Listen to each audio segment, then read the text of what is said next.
Hey guys, Doug Giles here, Little Warriors and Wildmen action with my good buddy, Rich Whitmer. Rich, what's shaking, big dog? What's happening, Doug? Excited to be here, ready to do another awesome episode of Warriors and Wildmen. Man, you ought to see my laptop.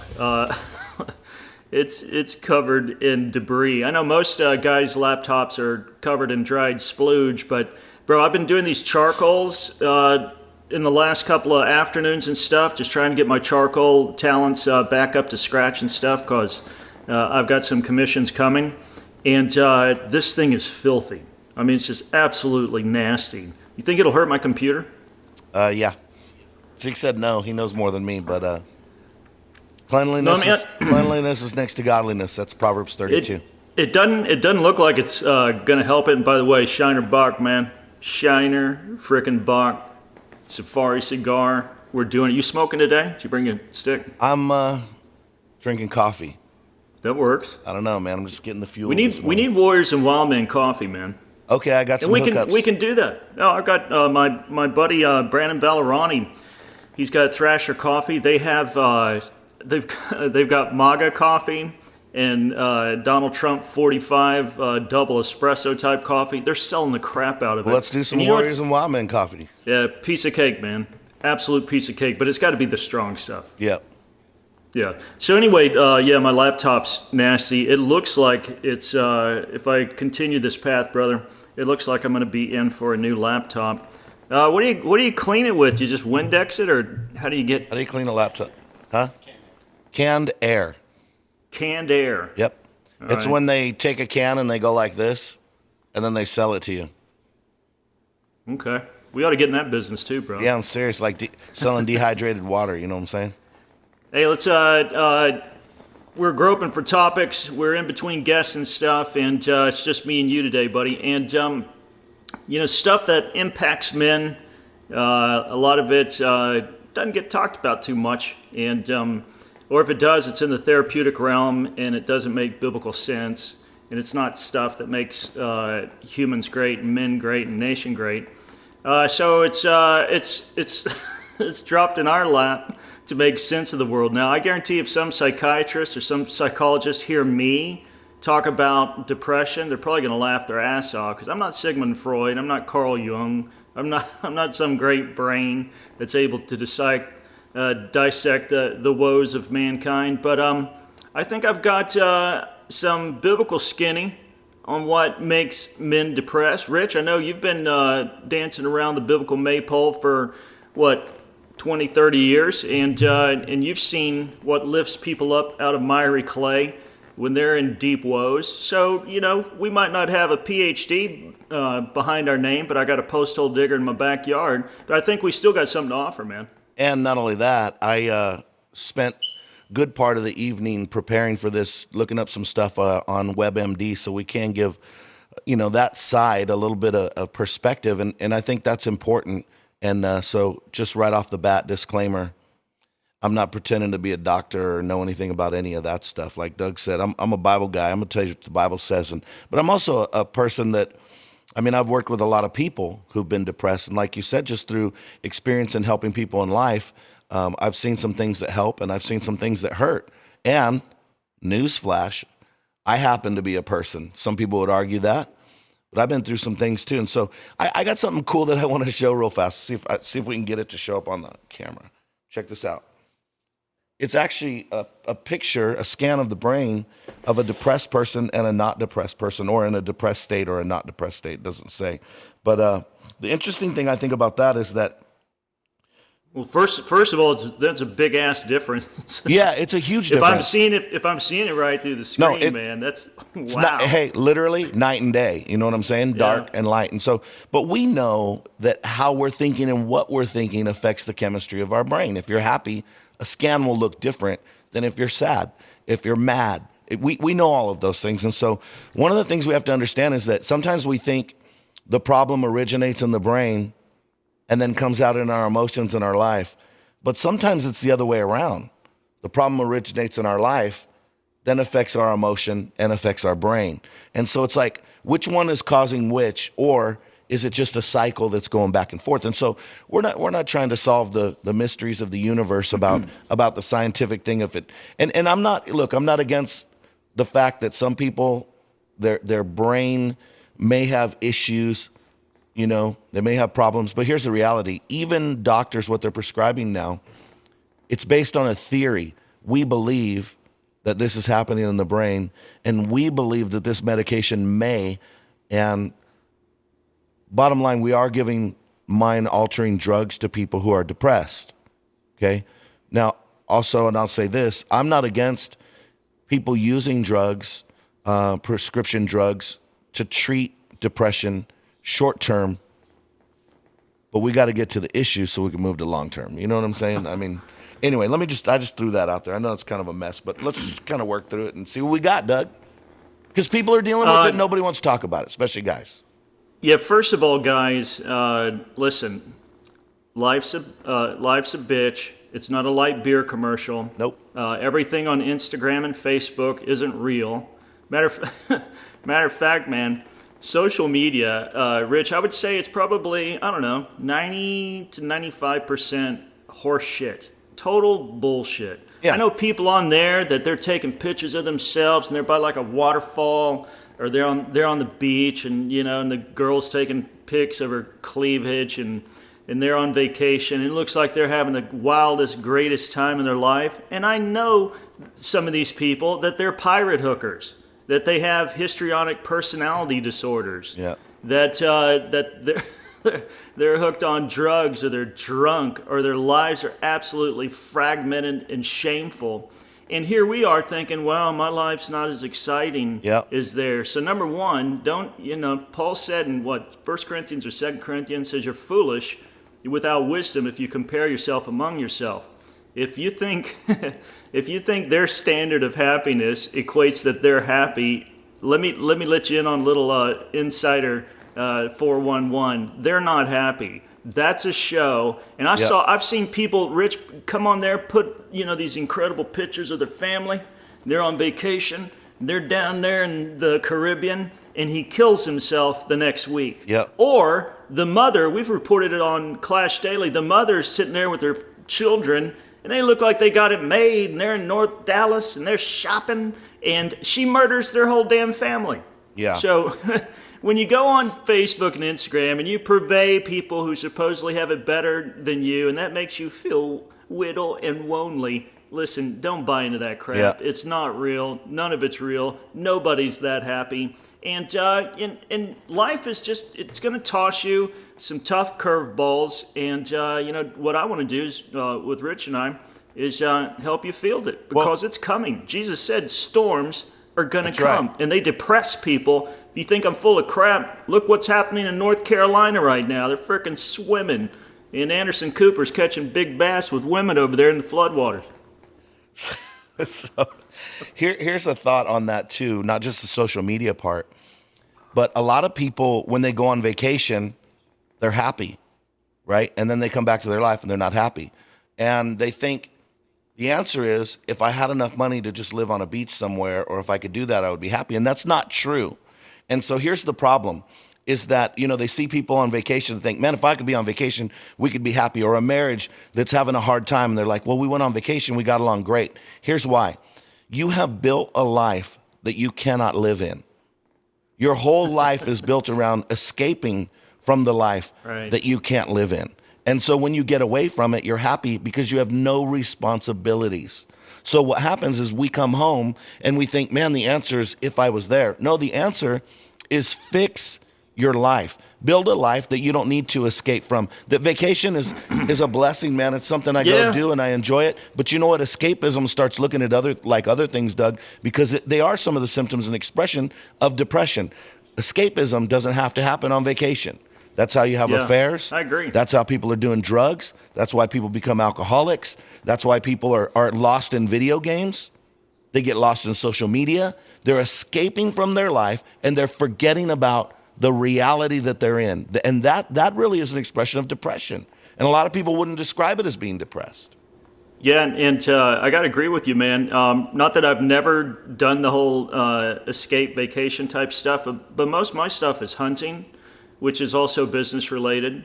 When my wife and I went to Europe several times, we're about to take a trip up to Taos to view one of my favorite artists ever, and his whole collection that he has there at this museum that they made out of his house. And again, I'm not, hey, look at me, I've got it made, and you're a dipstick. I go to be educated. I go to do business. Me and you and Zeke and my other brothers and my family and my grandkids, we could sit right on my back porch and watch deer go by and be just as frickin' happy as we would be in a museum. Yeah. Or hunting. It's a state of mind, man. That's right. It's not a place. Right. I've lived in Miami. I lived in Miami 20 years, and that's happy. What's ground zero, and you won't find more people, more women, more kids doing mind-altering crap because here they are in the lap of luxury, and it's just not paying retail, man. Yeah, and that's the thing, Doug, is that people are trying to escape because they are experiencing some type of depression. I'll read you a definition from WebMD about depression. It's natural to feel down sometimes, but if that low mood lingers day after day, it could signal depression. Major depression is an episode of sadness or apathy, along with other symptoms that last at least 2 consecutive weeks and is severe enough to interrupt daily activities. Depression is not a sign of weakness or a negative personality. It is a major public health problem and treatable medical condition. And that's where we saw the PET scans of the brain. And so here's my thought on that, though. It says that it's not a sign of weakness or a negative personality. I don't think it's a sign of weakness, but it is the sign of a negative personality because whatever percentage of the population that's melancholic in their temperament, those people have a way higher percentage of being depressed. And so we can't say that it doesn't at least have something to do with your temperament or your natural way of thinking, because it absolutely does. Yeah, and if you, if you're bent and your proclivity is towards moodiness, then become a frickin' grunge rocker. Do something. Become an artist. Do something positive. That's right, because that's the flip side, Doug. That's the flip side of that temperament. The melancholic temperament is a perfectionist.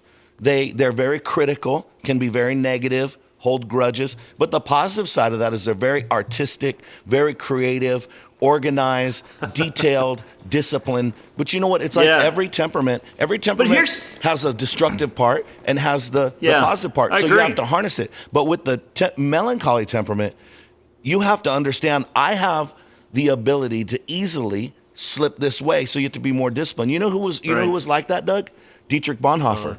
He wrote about it in his book that he was always prone to what he called the darkness, and he was talking about depression. And he said Karl Barth was always worried about him and would always talk to him about that. And then when he got thrown into prison and, was then eventually martyred, did you know that at that time, Doug, he never experienced any depression? None, not zero.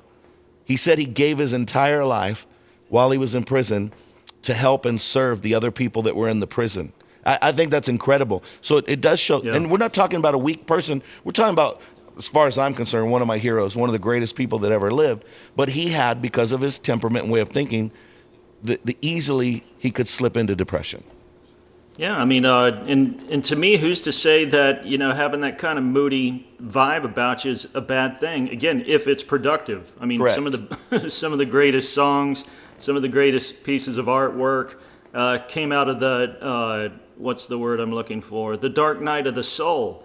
And that's a thing, because, happy people are like, why aren't you happy right now? It's like, well, I just got through painting The Last Judgment. Or, take like Auguste Rodin. He goes, well, the reason I might be moody right now and on my 3rd glass of wine and smoking my 7th cigarette is that I just got through finishing up the centerpiece for The Gates of Hell called The Thinker, which is overlooking everybody descending into the abyss. Wow. If it weren't for that kind of gravitas, if it weren't for the ability to deep dive those kind of recesses of the mind and stuff, then we wouldn't have these incredible songs. We wouldn't have this incredible artwork. Right. So all you happy, ubulant, effervescent people, who can't go deep and wide, why don't you shut the front door in regards to some of these artistic personalities? They're not problematic. They don't need dope. Everybody's not supposed to be a cheerleader, so leave them the frick alone.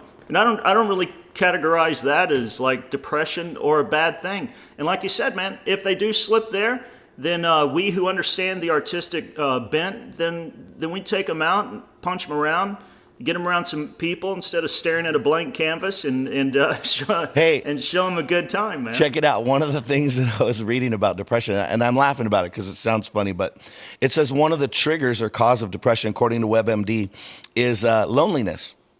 And it talks about loneliness. And then down below that, it says the solution: make friends.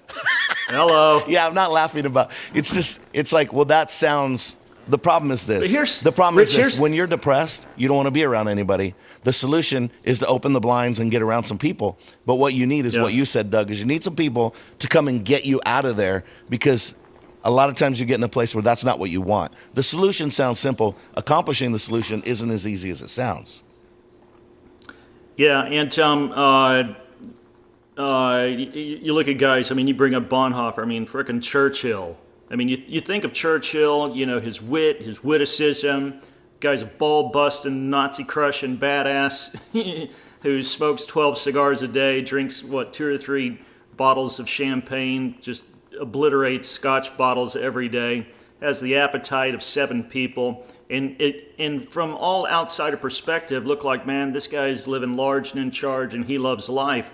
He said he went through insane depression, especially before he was appointed the Lord of the Admiralty and stuff, because he's the only one who's seeing Hitler buying these 7,000 airplane motors. Like, that's not for German Airlines. Right. Looks like he's going to start a flipping war. Yep. And everybody's like, oh, you're too harsh, Churchill. And he's like, am I going crazy? And he used to go in his backyard and feed his pigs and talk to himself into a black cloud. Mm-hmm. And he said the thing that got him out of his depressed state, and he wrote a book about it called Painting as a Pastime. He started painting, and he wasn't some old cat. And George W. Bush, when he finally got the blank out of the White House, he picked up Churchill's book, Painting as a Pastime, and because he was he was like, what the hell just happened those last 8 years? Mm-hmm. And he was, singing the Moody Blues too. And the thing that Churchill said about painting as a pastime and also wall building, he was a bricklayer too. He'd build these extensive ponds and walls and paint.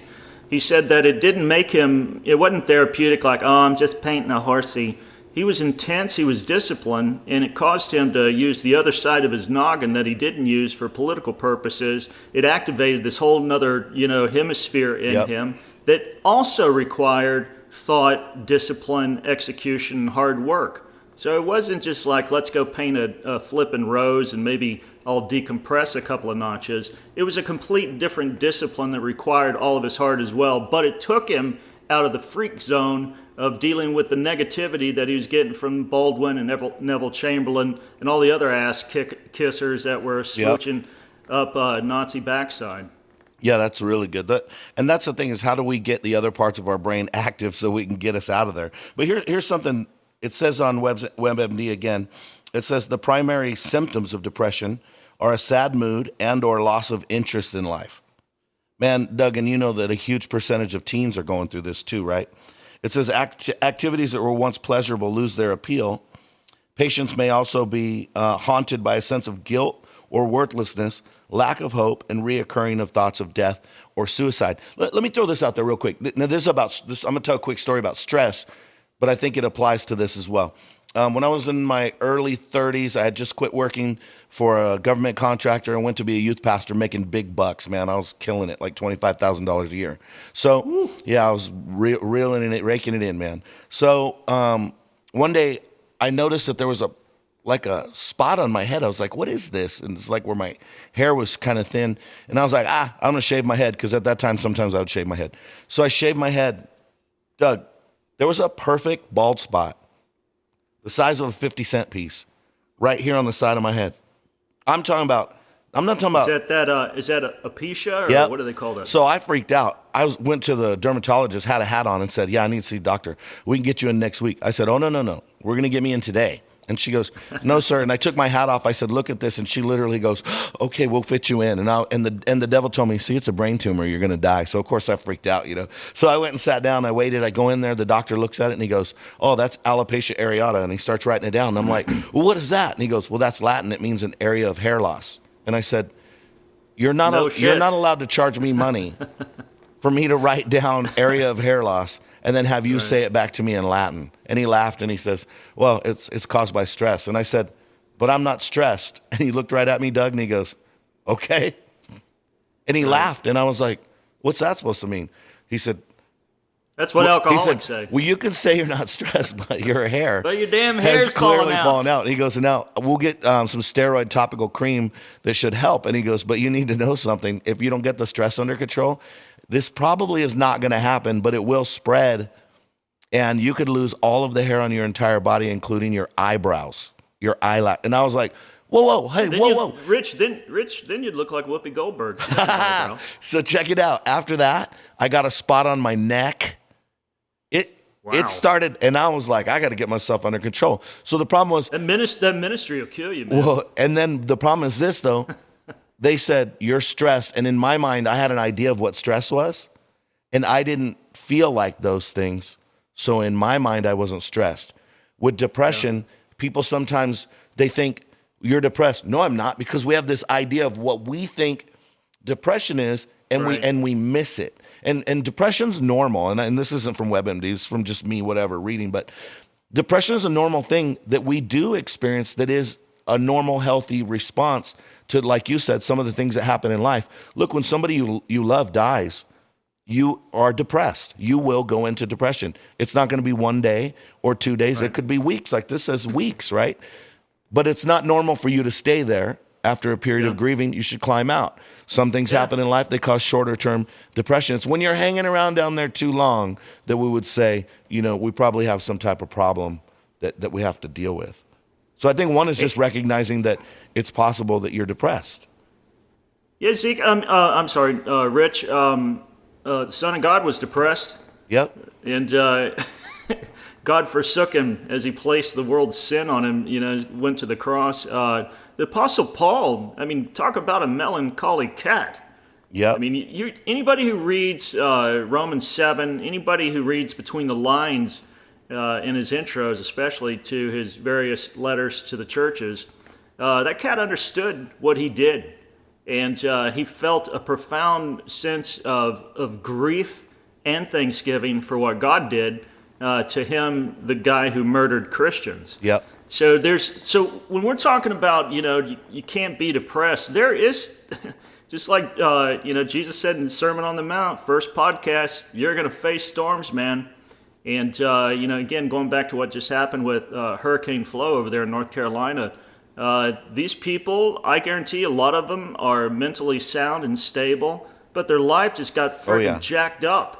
And so they're sad. Again, I know it's material and it's temporal and stuff, but that's their stuff.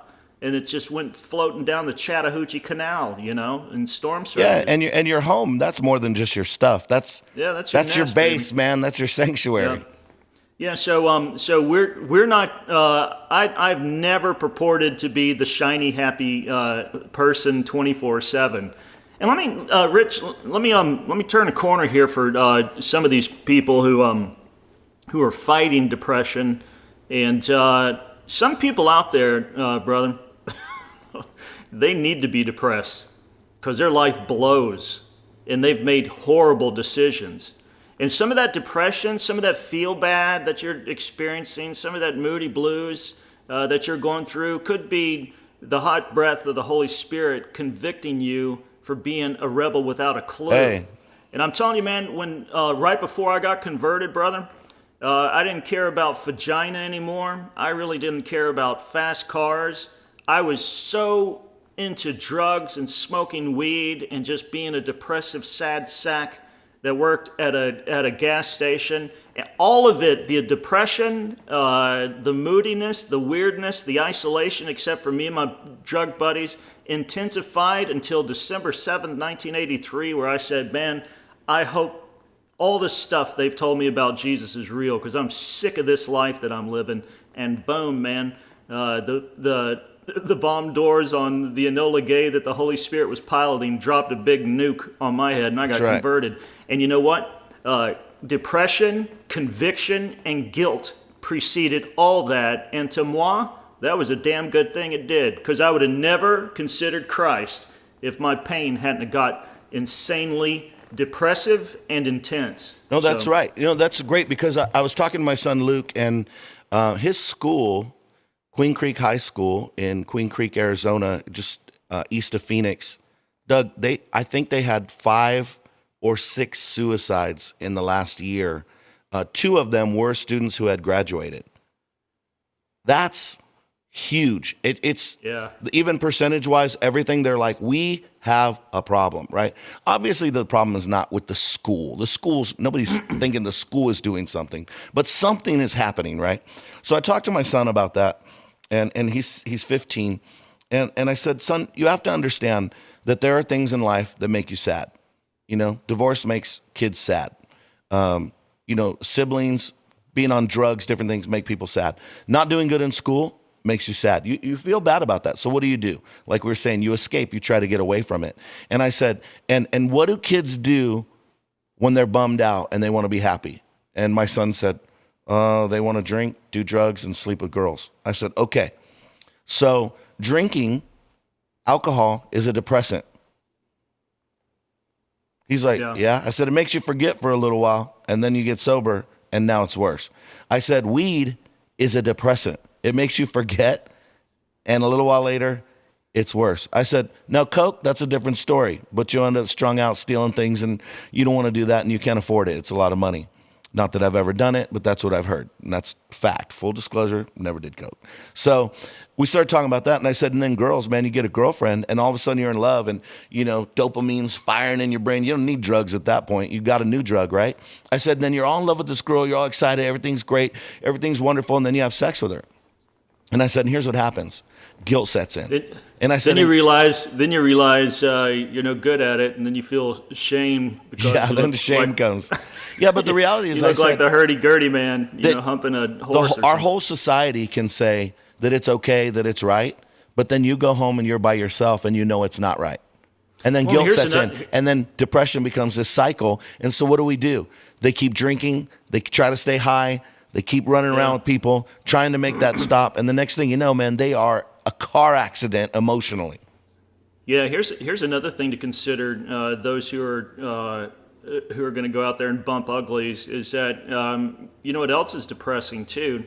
Again, I'm not going to listen. Sex is great, God's idea. In the confines of holy matrimony, guilt-free, knock yourself out. Do costumes on Thursday, whatever floats your boat, man.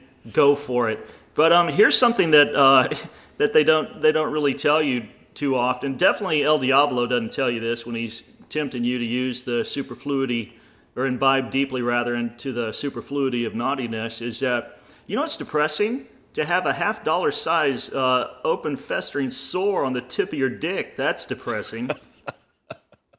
Wouldn't you think so? Or your vagina walls. Yeah, that's depressing. And the STDs that just go through the. And here's what's funny, Rich. Even with the STD stuff, and this stuff is exploding. If you watch television, it's like, do you have herpes? Do you have chlamydia or gonorrhea? We'll take, Aspercream or whatever the heck that they're hawking. And they show people riding horses on beach, that have herpes, and, they take this drug that has the side effects of, heart attack, suicide, hair loss, depression, all this other stuff. And it's all because we couldn't control our appetites. And like Solomon said, he goes, listen, you think you're going to get a great buzz off imbibing deeply into these fleshly appetites. He said, put a knife to your throat instead of indulge your appetites. And Christ said the same thing, man. He said, don't go there, because it'll promise you the moon in New York City, just like a bait that I've put out for a sailfish, promise them a hearty breakfast or a nice lunch or a sweet evening, pre-darkness dinner. The thing that they don't understand is that there's a flippin' big-ass number 6 circle hook hiding in that pilchard waiting for them. Yep. That is more depressing Well, that's the than problem. anything that they ever eat in the ocean. That's the problem, though, is that the things that people are using to escape depression actually come back and cause guilt, condemnation, shame, which increases the depression. It's a wicked cycle, right? And obviously, we're not trying to simplify it that everybody that's depressed is because of those things, but these are definitely some things that cause depression or can make depression worse. Sometimes that's where it originates. Like you said, sometimes it's, I'm not living right, I feel guilty, now I'm depressed. That's a real factor, man. Yeah, and you know, as far as I can deduce, and the good thing about what you just said, Rich, is that you know, because it's you or me who's causing the bad feelings, the depression, the guilt, and the condemnation. Well, you know, the upshot about that is that there's something that I can do. There's something, you know, I can do about me. Yeah. I can't do squat to my. Say your parents are completely bat crap crazy. All right. Say that's just nothing but constant fighting and squabbling and total dysfunction junction at your house. Promise yourself, young person, that you're not going to pass on that curse. Promise yourself that you're going to rise above the tide, that you're not going to fold like a cheap lawn chair and become part of the wasted youth and, oh, look at me, poor pitiful me. That you're going to have a better marriage, you're going to become a better person. You're going to do the antithesis of what they're doing in their self-destructive lifestyle. Just because you're in a bad, untoward environment doesn't mean that you have to perpetuate, or what's the word? Yeah. No, that's not the word I'm looking for, Rich. I'm not losing my mind, just a memory. You don't have to continue that curse in your life cycle. Yep. You can change things. And again, I'm not diminishing, you know, what people are going through. And my wife, when she was a teacher, brother, you talk about dealing with some jacked up kids, low-income school, West Broward County, most of them one-parent home. Most of them, whoever was watching them didn't give a frickin' rat's ass about them. Most of them, it was just a sweet old grandmother that was doing it. And it was Thunderdome, man. And she parented hundreds of kids, if not thousands, over a 17-year time period, trying to tell them, listen, you don't have to live like this. You don't have to be like that. It sucks that your parents suck, but you can stop that right now. A lot of them graduated, went on to college, saw them throughout the years when we lived in South Florida have great lives where, you know, if you get some teacher, some person who doesn't give a crap, they're punching a clock and cashing checks, they would probably, again, extend that curse, you know, strongly in the next generation. Yeah, that's good. And here's another thing too. Some of the people, they don't choose depression, or they might end up depressed and not know what to do. Like sometimes they barely figure out that they have depression. But let's read some of the physical symptoms from WebMD, because again, I think some people, they might not understand what people are going through. Another thing too, Doug, is that I don't think we're as compassionate as we could be to people who are depressed, and we're like, get up and do something about it. Well, they don't have the energy or the motivation. They really do need other people around them to help them. You know what I mean? That's a reality. So here's some symptoms, physical symptoms. Fatigue and decreased energy, insomnia, excessive sleep. I think, you know what's funny is, I know it's funny, those two things, but here's the thing. You can't sleep. You sleep too much. Yeah, you can't sleep. You sleep too much. It's like the agnostic, dyslexic, right. What is it? Agnostic. Doesn't believe in dogs. Yeah. Insomniac. That's a dyslexic, agnostic, insomniac who lays awake at night wondering if there is a dog. So anyway, but I think a lot of this generation, the younger generation especially, they love to sleep. And they do that on their day off. It's my day off. I'm going to sleep. I love to sleep. And then I say, you got to get a hobby. My hobby's sleeping. You know what? Your life is marked by depression because it's not normal to want to sleep. I know families, Doug, that literally, like on a Saturday, the whole family, parents, all the kids, everybody would sleep until noon or 1 o'clock. You got to be freaking kidding me. You know, I had my I had my delicious grandkids over here for a full day a couple weeks ago, and so they get up early, which is I'm not an early bird, man. I stay up late and I get up late, but boom, crack of dawn, man. They're like, let's play. And I'm like, yeah, I gotta get like a gallon of coffee in me before I'm ready for your jacked up noise and stuff. And so like around 11 o'clock, they just conk out and they take like, 2-4 hour nap. Yeah. And I'm like, how can you sleep like that? You have no bills to pay. That's how you can sleep like that. You had 0 bills to pay. No depression. And, yeah. So what does WebMD give the skinny on what's normative amounts of sleep? 7 hours? No, 8 it hours, doesn't. But they're 3? they're saying that 6 to 8 hours, and they're saying no one needs. And I read this. I don't remember where I read it. You can look it up. I didn't write it down and then read it. I actually read it on a credible medical site, and they said that I read it on the internet. Yeah, I wrote it down and then I read it. So they said anything after 8 hours is not good for you unless you're old, really young, or sick. You know what I mean? So I mean, if you have a problem. It's weird, and I don't know if she's got depression problems. She doesn't look like it because she's a full-on smoke show, man. Halle Berry, they asked her, they're like, Halle, what's your secret, to looking beautiful? And at 52 or 53, and she's like, well, first of all, I eat right. I don't hang out in the sun. Also hit the pick 6 of the genetic lotto, so that helps. And she said, you know what? No matter where I'm at, I try to get 10 to 12 hours of sleep a day. It's not worth it. I'd rather look like me. I'm not wasting my life. You know what? You can look good and miss half your life. Nah, pass. Halle Berry, you're lazy. Get your lazy butt out of... That's bullcrap. That is not medically accurate. That's a rich person who lays around. I don't go for that. She also has like 20 people to take care of all of her crap. And her kids and everything. And I also, Halle Berry fan, I think she's beautiful. I don't go for that crap. Ain't nobody sleeping 12 hours unless you're sick or you're almost dead and you're just practicing. I don't know, man. I ain't sleeping no 12 hours for nobody.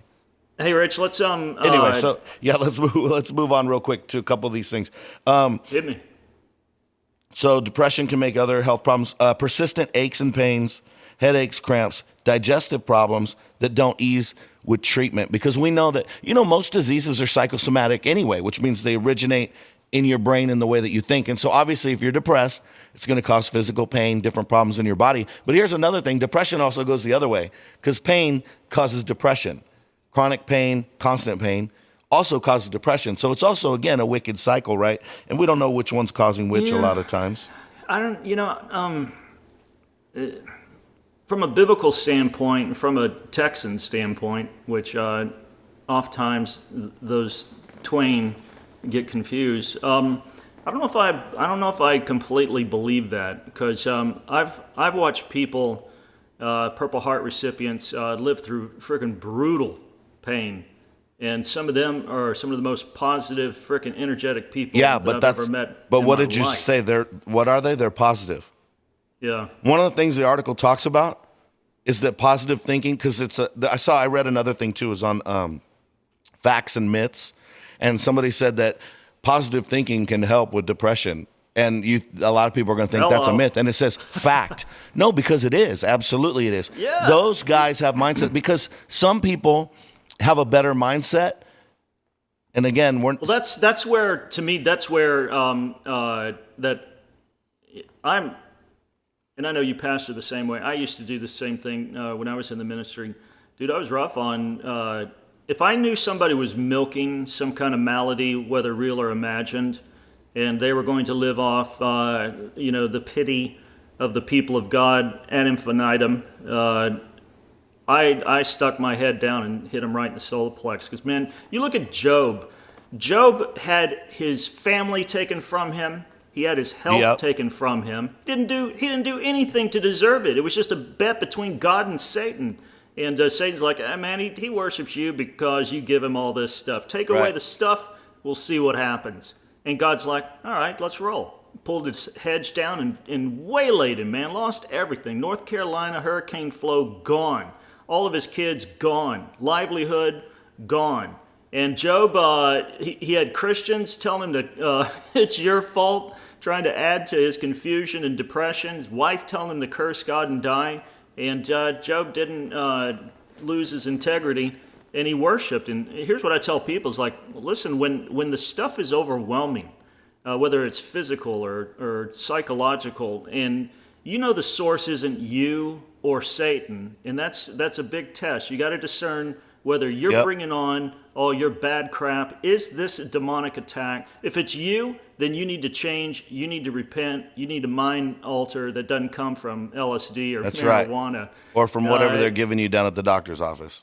If it's Satan dumping a load of guilt and condemnation, and you've closed with Christ and your sins are forgiven and you've made amends to people, then you know. Or if he's attacking you from a business standpoint or a gospel standpoint, then you just need to fight back. You don't roll over in the fetal position and curl up the big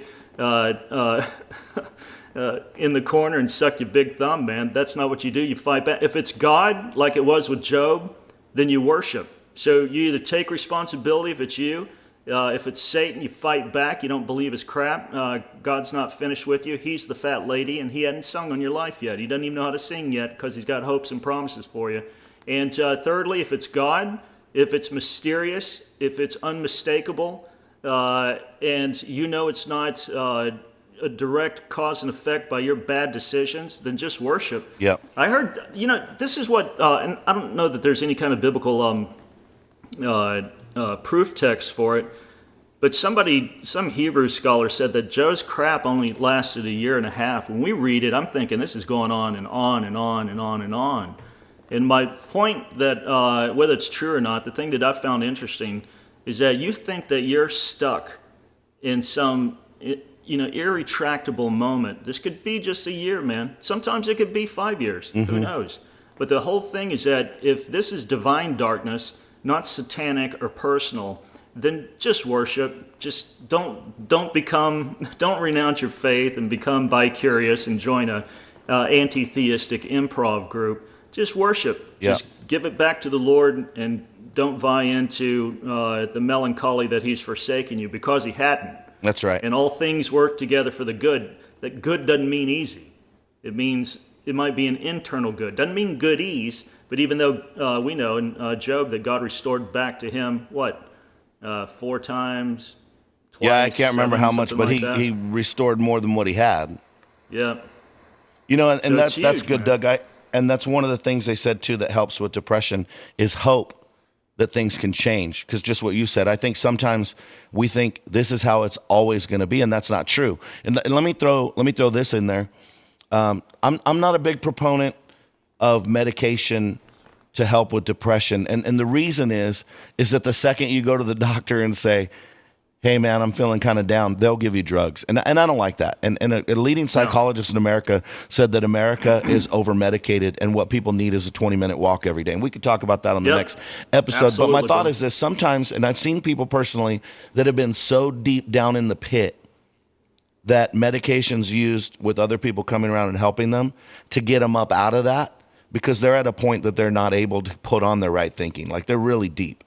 And I've seen people use medication to get up out of that and then get off the medication and go on to live their life with better thinking. And so, I probably when I was younger and everything, I had the answer to everything. I was pretty anti-medication for that type of thing. But now having seen some people use it effectively to get out of a really deep, dark place, I think there's a place for that. But it will never take away the need for worship, for prayer, for hope that things can change, faith, and that's what faith is. People around you to help you. Those are things that have to happen. I think on the next episode we could probably talk about some of the ways to get out of depression. Focus on. We talked about it. It's a real thing. Men deal with it. But check this out. Did you know that women are twice as likely to suffer depression as men? Yeah, you know why? Because they're dealing with us. Just kidding. Yeah, it frickin' dawned on them that they married the bartender at Chili's. that Or they night didn't, of or they had a sex- baby with them and didn't marry him. Exactly. No, they have a kid from the bartender at Chili's. You know what? They have a kid from the guy down the street. They have a kid. What's funny is That's depressing. When I was a unsaved BC rapscallion, me and my buddies would look at girls smoking cigarettes, and they're just up there, just one after the other. And I go, you know what that is? And then like, what? And I go, she screwed somebody, and she regrets it. And that's why she's over there nervous. Yeah, that's smoking depressing. Cigarettes. So So, Doug, on this episode, we talked about a lot of the causes, and it may seem a little rough, but we weren't able to cover the whole topic in this first one. So, and I really like the stuff you had to say about hope in the second one. So people really need to listen to the second part of this podcast. Wouldn't you agree with that? Yeah, part 1 and part 2, man. And most part 2s suck worse than an airplane toilet when we're talking about movies and stuff. But yeah, stay tuned for part 2. Part 1 is the diagnosis, and it can be bleak. And part 2 is the hope sickle. Yeah, part 2 is the part that shows you what you can do to get out of that. So I think it's important. It's delicious, man. All right, Warriors and Wild Men.